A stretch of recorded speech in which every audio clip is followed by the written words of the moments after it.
wannan muka yi railway wanda zai yi pushing wannan abubuwan ya ishe mu.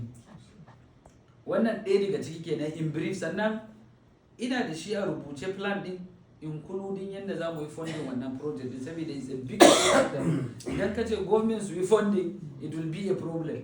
Saboda there will be a lot of turbulence even in the house and all of this. Nobody will agree. But amma idan ka ce government fund 20% and me I will bring somebody that will fund 80%, shi kenan ka gama da shi.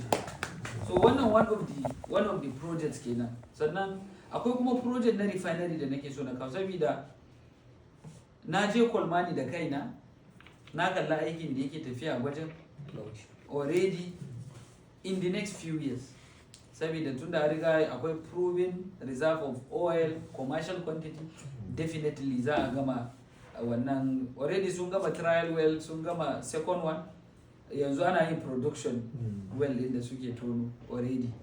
So duk kuma inda kuke da mai ana buƙatar refinery a kusa, kuma duk inda ake so a gina refinery ana buƙatar a gina shi inda akwai ruwa.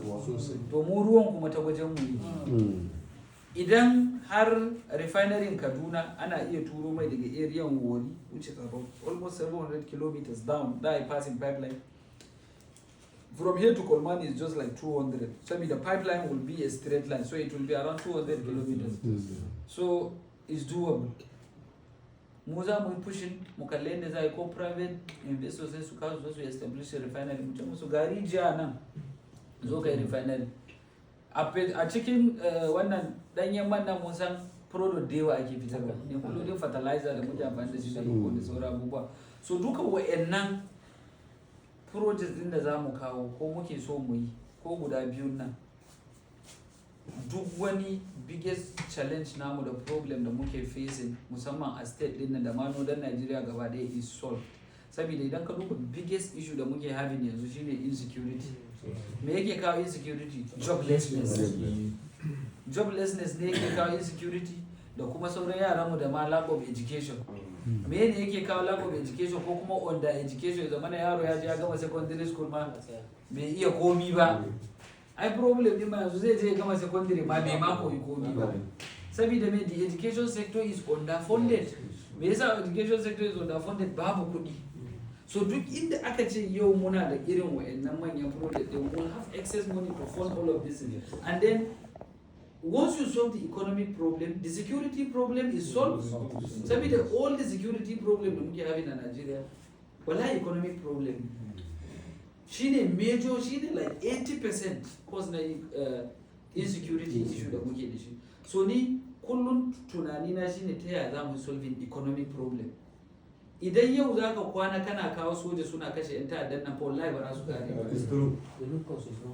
Saboda root cause ba za ka ce kullum kinetic is not the right approach. Sai san shekarar mu nan muna fama da wannan abu more than 15 years, no progress. Sai dai abun ya kaura daga nan ya koma nan, amma no progress. In fact it's even getting worse. Saboda menene ba mu je mun duba me root cause din ba. Sannan one of the first bills da motion da nake so na kawo a house wanda yana ɗaya daga cikin project dina is establishing a free trade zone in Adamawa State. In the entire Northeast, we don't have free trade zone. And you don't expect to have free trade zone. You don't expect to have industries if you don't have free trade zone. Nobody will come. Dangote refinery is sitting in a free trade zone. That's the only reason why he built it. Do one major company that suke producing about Lagos, suna producing in a free trade zone. So the incentives is there for an investor to bring his money. But once there is no incentive, nobody will bring his money. So that is it. But you must have a free trade zone. The thing is, idan ka duba, majority of raw materials in the industry sai suke amfani da shi a Lagos. Most of them suna zuwa from here ne. Ka gane? Amma me yasa ke ɗaukar raw material ne a kai shi can, saboda mu bamu da industry. Me yasa bamu da industries? Babu wanda yake so investing. Saboda babu ma wanda yake da foresight din da zai kawo tunanin da za a zo a establish wannan. Yau in aka ce ka kawo free trade zone, a ce kamfanin da suke yin biskit suna using masara or something. Masarar na Adama ake famin nashi za a ɗauke shi a kai shi Lagos su su.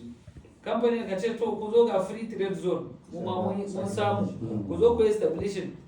easy access to raw material, you don't have to spend much. Cost of production will go down, and cost of abuma will go down, and then the inflation will go down. You solve the economic problem, and then ka sama wa mutane is.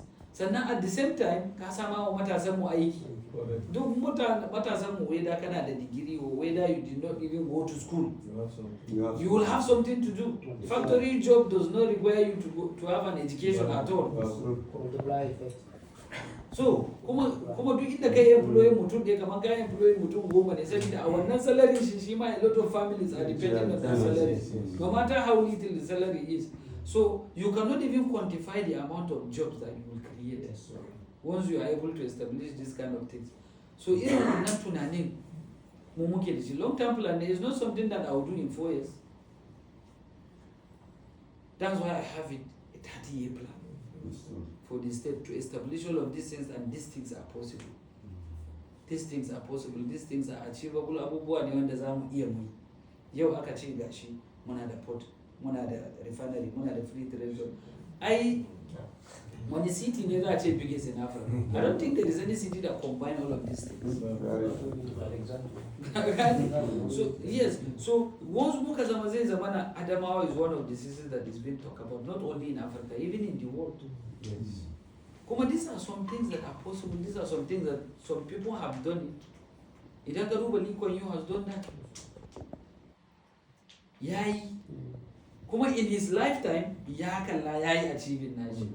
Saboda babu yanda za a yi a ce ƙasa za ta ci gaba ba tare da ana da foresight ko kuma ana da direction. But yanda muke tafiya as a country, we are moving like a scalar quantity that does not have direction.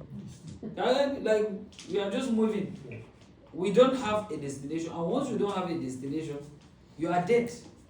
Baka san ma to ina kake ba, baka san ina za ka je ba. So dole ne mu za mu putting up a 30-year vision, and every policy, every motion, every move da za mu yi house is